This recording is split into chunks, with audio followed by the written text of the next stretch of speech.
Olá, terceiro ano! Vamos para mais uma aula de genética. O assunto de hoje, ele é bem parecido com o que a gente já estava vendo sobre a segunda lei de Mendel. A gente vai continuar utilizando esses conceitos. Só que na aula de hoje a gente vai falar de quando os genes interagem um com o outro. Primeiro vamos dar uma olhada na nossa noticiazinha básica aqui. Novo teste da bochechinha, recém-nascidos, quando é útil. Esse exame genético para rastrear doenças em bebês reaquece a discussão sobre a importância de fazer a triagem neonatal. Nos 4 anos de elaboração e estudo, o grupo construiu um banco de dados com os genes de mais de 70 mil indivíduos. Graças aos aprendizados do algoritmo que rege o sistema de análise, é possível encontrar logo cedo doenças tão diversas como a fenilcetonúria, diabetes e surdez congênita. Na aula de hoje, a gente vai falar um pouco sobre a surdez congênita, de como os genes interagem para o indivíduo ser surdo ou para ele ter uma audição normal, entre outros assuntos, mas a notícia está falando de um deles aqui hoje. Então vamos lá, gente, interação gênica. O que é isso? O nome já está dizendo. 2 ou mais genes interagem. Interagem para quê? Para formar uma característica. Então é isso, os objetivos da aula de hoje é entender interação gênica. E hoje a gente vai estudar 2 tipos, os genes complementares e a epistasia, ok? Vamos começar então explicando o que são então essa interação gênica. Vocês estão olhando esse desenho aqui, gente? Está falando que essa relação entre os genes acontece por causa de uma biossíntese metabólica. O que é isso? Vejam aqui, a gente tem 3 genes, o gene X, o gene Y e o gene Z. Cada um deles produz uma enzima diferente, certo? Vejam, o gene X ele está produzindo a enzima 1 que vai atuar numa substância qualquer. Essa substância vai ser transformada numa substância A. Para ser transformada na substância B, tem que atuar uma outra enzima, a enzima 2. E para ser transformada na substância final, o resultado final, tem que atuar a enzima 3. Mas vejam que a enzima 2, ela só consegue atuar na substância se a enzima 1 estiver funcionando. Porque se a enzima 1 não estiver funcionando, não vai formar a substância A.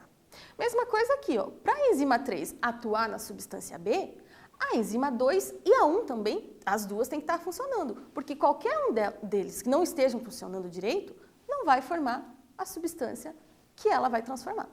Então vejam, uma enzima está dependendo da outra. Um gene está dependendo do funcionamento do outro. Então a gente diz que eles estão interagindo. Isso aqui é importante. A gente está falando de genes localizados em cromossomos diferentes. Então, por exemplo, o meu gene X está no cromossomo que eu coloquei em vermelho ali. O meu gene Y no azul e o Z no amarelo. Então, cada um desses genes estão em cromossomos diferentes, ok? Que era o que a gente já estava falando lá na segunda lei de Mendel, Características, genes que estão em cromossomos diferentes. A gente tem 3 tipos de interação gênica, A primeira, os genes complementares. O que é isso? 2 ou mais genes atuam na determinação de um fenótipo. Então, você junta lá 2 ou mais genes para uma única característica. Segundo tipo, epistasia, quando um gene inibe a atuação do outro. E o terceiro, que a gente vai olhar nas próximas aulas ainda, é a herança quantitativa ou poligênica, quando os genes se somam para um resultado final, Vamos começar hoje, então, com um quiz, antes da gente ir direto para os genes complementares, O quiz, então. Uma interação gênica é denominada de não epistática quando? Letra A, um alelo impede a expressão do outro. Letra B, ocorre a interação entre genes, mas não há impedimento na expressão de outro. Letra C, ocorre a interação entre genes e apenas um é expresso. D, ocorre a interação entre genes, porém o indivíduo é geneticamente inviável. Ou letra E, um alelo condiciona a ação do outro.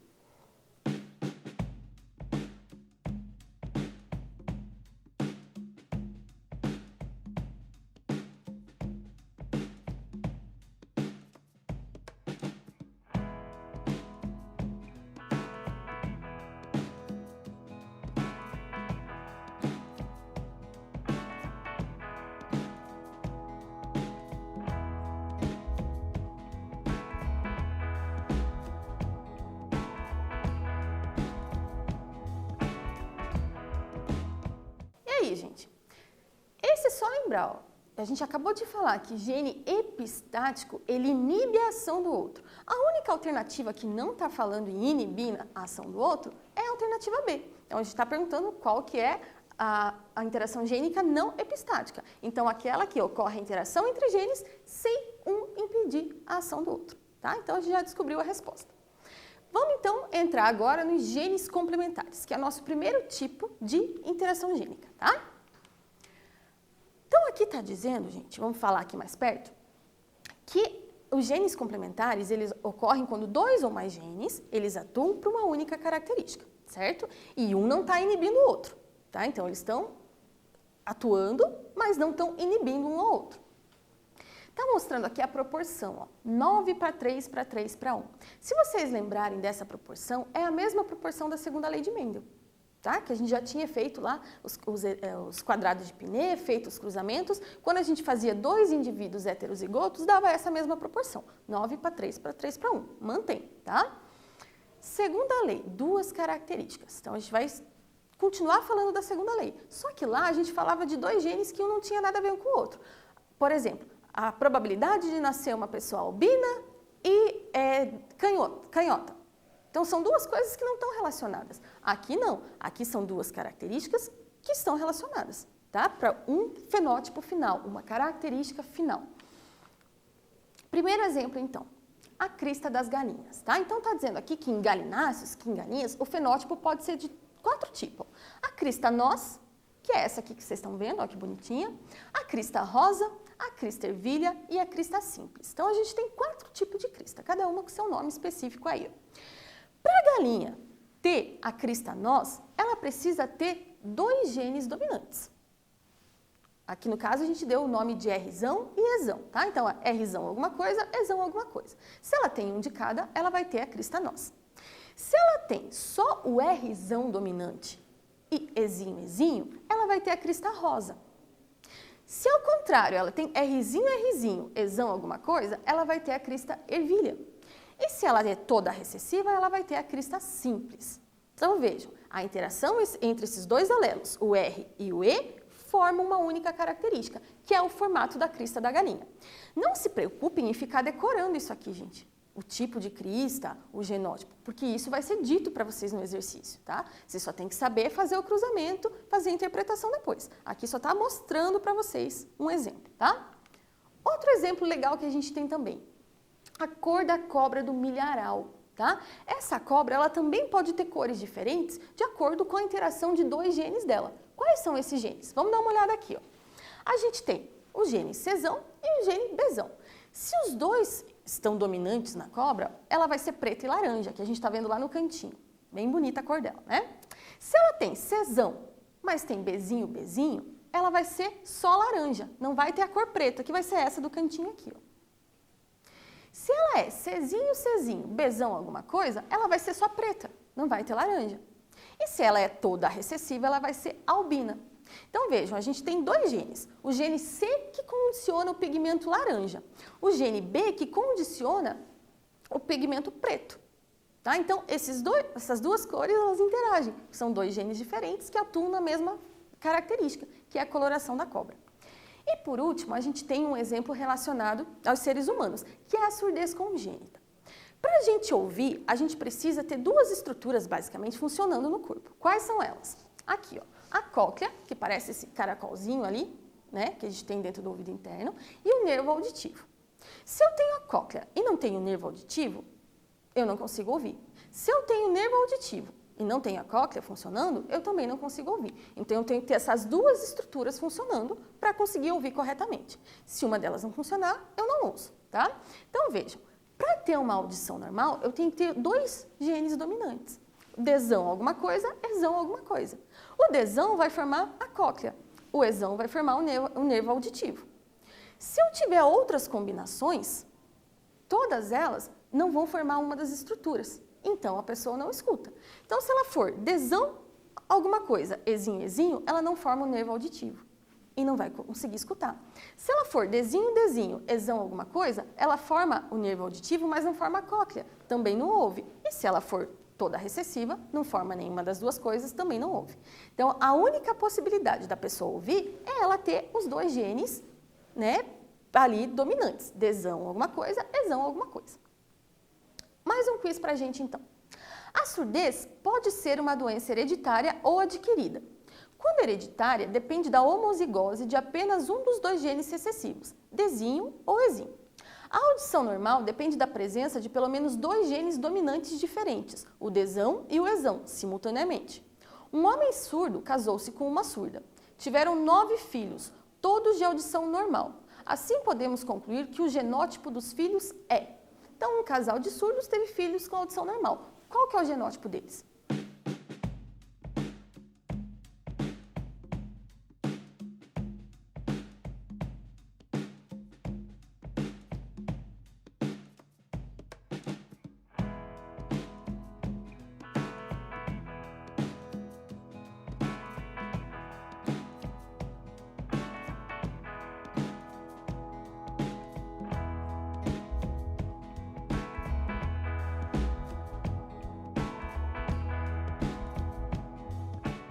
E aí, gente, esse é só interpretação também, né? Então pense, os pais, os dois eram surdos. Se eles tiveram filhos normais, é porque o gene afetado de cada um deles não é o mesmo.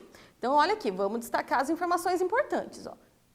Que quando hereditária depende de dois genes recessivos e que tem um homem surdo que casou-se com uma mulher surda. Tiveram os 9 filhos, todos com audição normal. Qual que é o genótipo dos filhos? Os filhos, olha, eles têm que ter pelo menos um desão e pelo menos um esão para poder escutar, certo? Então, se o pai, por exemplo, tinha problema com o desinho, se ele tinha desinho, então ele passou um desinho para os filhos. Se a mulher tinha um esinho, ela passou o esinho para os filhos. Então, a única possibilidade da gente ter, ó, é essa aqui, ó. Tem um desão e um esão, só que veio um desinho do pai, por exemplo, e um esinho da mãe, por exemplo. Tá? Ah, professora, mas tinha essa outra possibilidade aqui, que também tem desão e esão. Sim, ó, mas aqui, como é homozigoto, teria que o pai e a mãe ter desão e ter esão também. Tá? No caso, não é isso que aconteceu. Como um deles é surdo, um deles tem esinho, o outro tem o desinho, para poder fazer essa combinação e formar crianças que ouçam normalmente. Tá? Então, tá aqui a alternativa correta. Agora, um exercício, um pouquinho mais complicado. Em cobras do milho, observam-se principalmente as cores albina, alaranjada, preta e selvagem, condicionadas por 2 pares de genes de segregação independente e que interagem entre si. Sabendo-se que os indivíduos homozigoto recessivos são albinos, os indivíduos apresentam em ambos os pares pelo menos um dos alelos dominantes são selvagens. Indivíduos com apenas 2 pares com um alelo dominante é alaranjado ou preto. Ao cruzar machos alaranjados com fêmeas pretas, ambos homozigotos para os 2 pares de genes, o que foi obtido em F1? Monte o cruzamento e faça uma legenda. E letra B, quais as proporções fenotípicas esperadas ao entrecruzar os indivíduos de F1? Monte o cruzamento.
aí, gente, conseguiram? Dá um pouquinho mais de trabalho, né? Mas tem que ler, interpretar e fazer com cuidado. Então, vamos lá. Primeiro, grifa as informações importantes, né? Destaca aí no seu texto. Coloquei aqui as informações principais sobre a cor da cobra, né? E do cruzamento que a gente quer.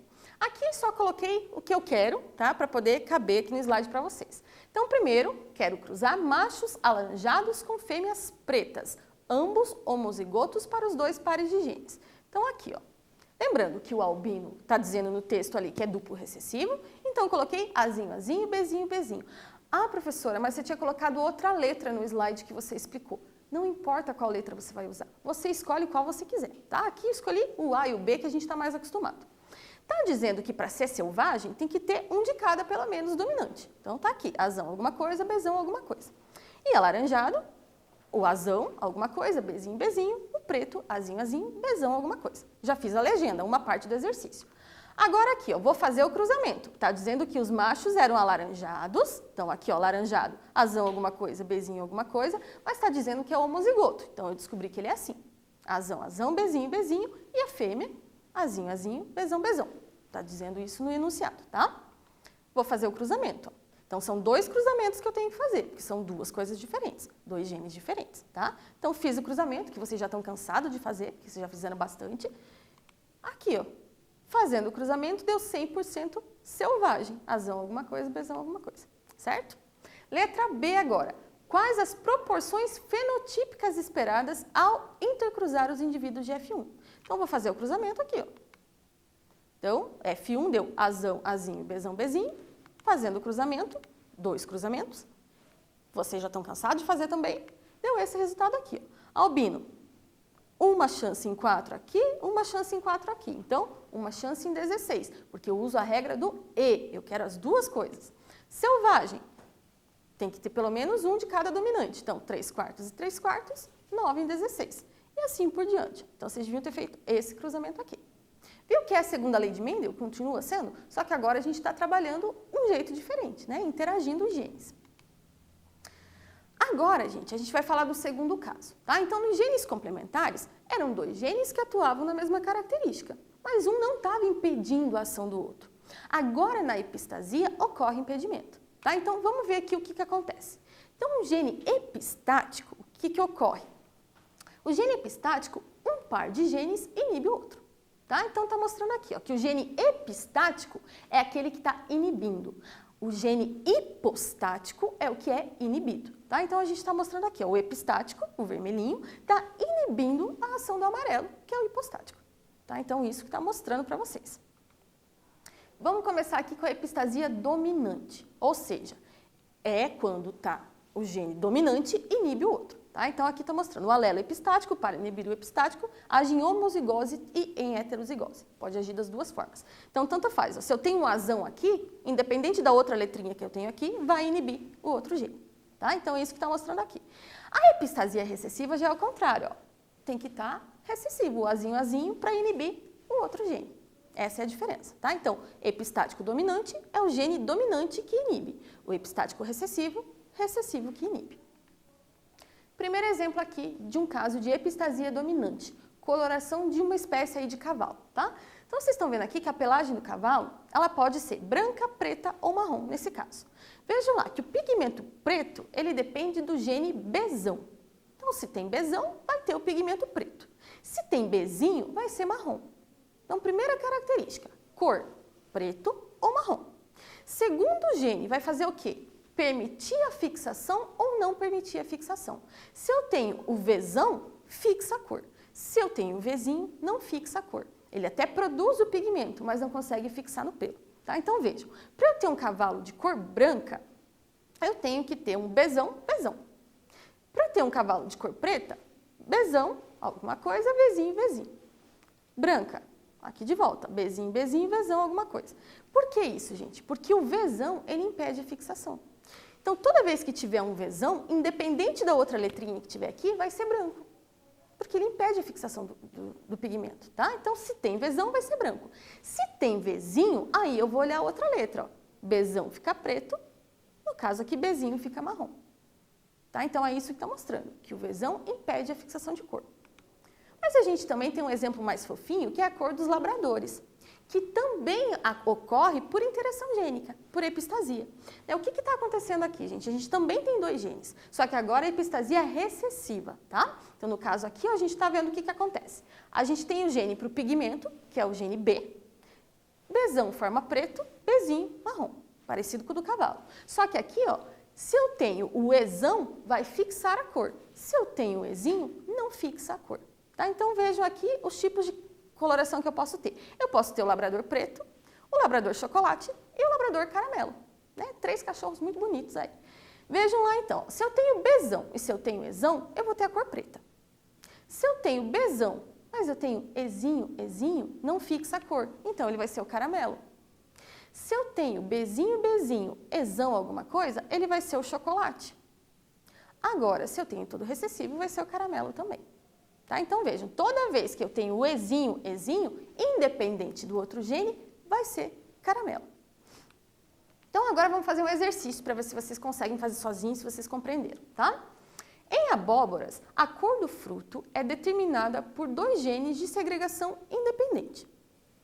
Os genótipos azão e azão-azinho produzem frutos brancos, enquanto o azinho é necessário para a produção do fruto colorido, cuja cor é determinada por um segundo gene. Cor amarela, Bzão alguma coisa, ou verde, Bzinho. Do cruzamento de 2 plantas brancas heterozigotas para os 2 loci, azão-azinho, Bzinho, serão produzidas. Então, façam o cruzamento e me digam qual que é a alternativa correta.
aí, gente, esse tipo de exercício você tem que ter paciência, você tem que sentar na frente dele, ler, interpretar e fazer, tá? Não pode fazer com pressa, porque senão vai dar errado. Então, vamos lá. Primeira coisa, destacar o que é importante no texto, para não ter que ficar lendo ele de volta. Então, aqui eu já destaquei, ó, que o azão, azão e o azão, azinho produzem frutos brancos.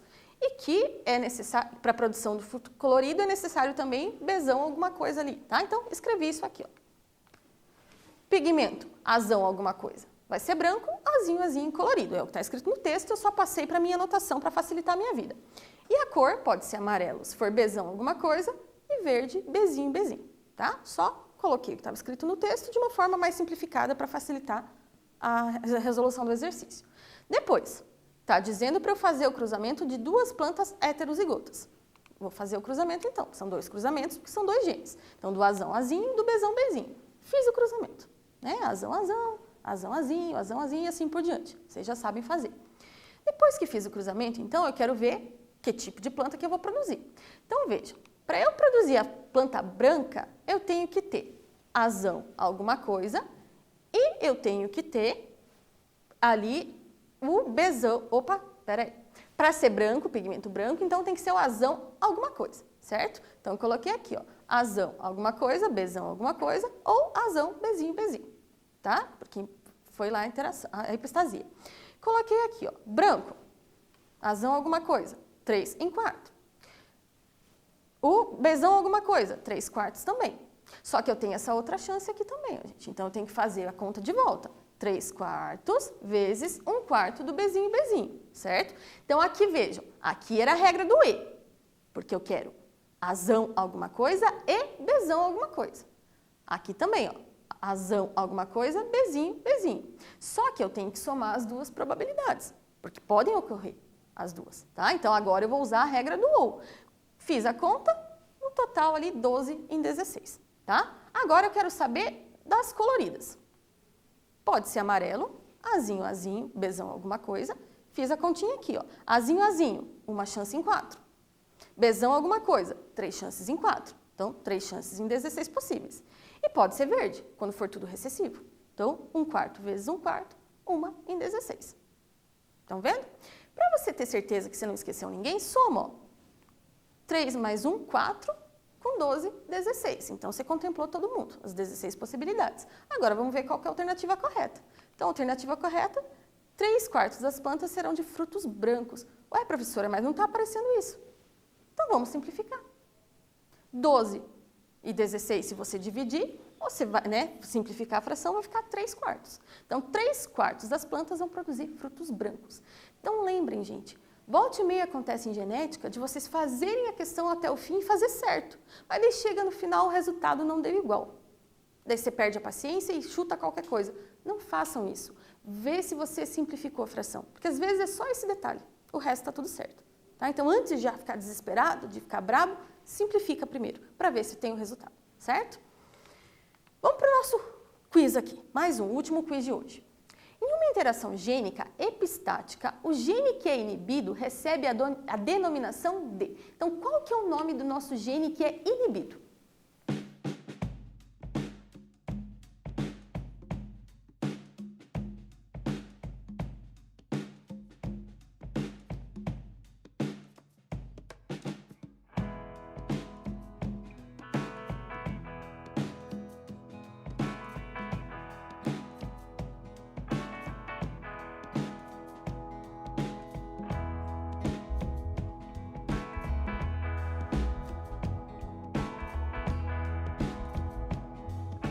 Esse está tranquilinho também, né, gente? O nome do gene que é inibido é qual?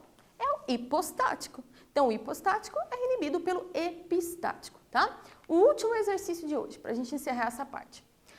Na moranga, a cor dos frutos deve ser as seguintes combinações de genes. Bezão, alguma coisa, azinho, azinho, vai ser amarelo. Bezão, azão, branco. Bezinho, bezinho, azão, alguma coisa, branco também. Bezinho, bezinho, azinho, azinho, verde. Então, vejam, para ser branco, eu tenho que ter um azão. Se tem azão, vai ser branco, tá? Primeira informação importante. Essas informações permitem concluir que B é epistático sobre o A é hipostático em relação a A, B é hipostático em relação a B, ou A é epistático sobre B e sobre Bzinho. Então, leiam com atenção novamente o exercício e me digam qual que é a resposta correta.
E aí, gente? Então, eu já tinha dado uma dica para vocês. Olha o que está acontecendo.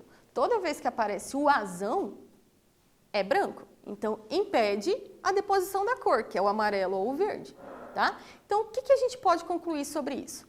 O Bzão é epistático sobre o Azão? Ao contrário, né, gente? É o A que está impedindo o B. Então, B não é epistático, B é hipostático. Letra B, Azinho é hipostático em relação a Azão? Gente, epistático e hipostático é sempre em relação ao outro gene, ó. Azinho e Azão são alelos ali, né, no mesmo cromossomo, então não é isso, tá? Então, sempre o A teria que ser em relação ao B, não pode ser isso. Letra C, Bzinho é hipostático em relação ao Bzão? Mesma situação aqui, ó. Eu estou falando do mesmo gene, só que alelos diferentes, então não pode ser. Sobrou a letra D. Azão é epistático sobre o Bzão e sobre o Bzinho. Isso mesmo, ó. Apareceu o Azão, tanto faz se é Bzão ou se é Bzinho. A planta vai ser branca, tá bom? Então, a gente achou a resposta, a letra D. Gente, o que a gente falou na aula de hoje, então? A gente deu uma introduzida nas interações gênicas, né? Explicou o que são essas interações, falou dos dois primeiros tipos, que é os genes complementares, que é quando um gene complementa o outro. Caso lá da cor da cobra, da crista da galinha, né? Que só iam complementando, né? A cor da cobra ia pegando uma cor aqui, outra cor ali, para fazer a coloração final. E epistasia, que é quando um gene inibe a ação do outro. Mas vocês estão vendo que a resolução é igual ao que a gente já estava fazendo antes na segunda lei de Mendel. Você só tem que interpretar e ver qual que está inibindo, qual que não está, se está complementando. Mas a conta é a mesma, do mesmo jeito que resolve, tá? Então, olhem com cuidado, façam os exercícios lá no Google Class, não deixem atrasar, tá? Lembrem de tirar dúvida com os professores de vocês. E se precisar, né, assistam o vídeo novamente que vai ficar lá para vocês. Na próxima aula, a gente ainda vai falar de um outro tipo de interação gênica, desculpe, né, esqueci o nome aqui, que é herança quantitativa, que também é bem legal de falar, tá? Então, faça os exercícios para entender bem essa primeira parte, para quando a gente voltar para a próxima aula, vocês já estarem craque nisso. Então, espero vocês na próxima aula. Até lá, gente!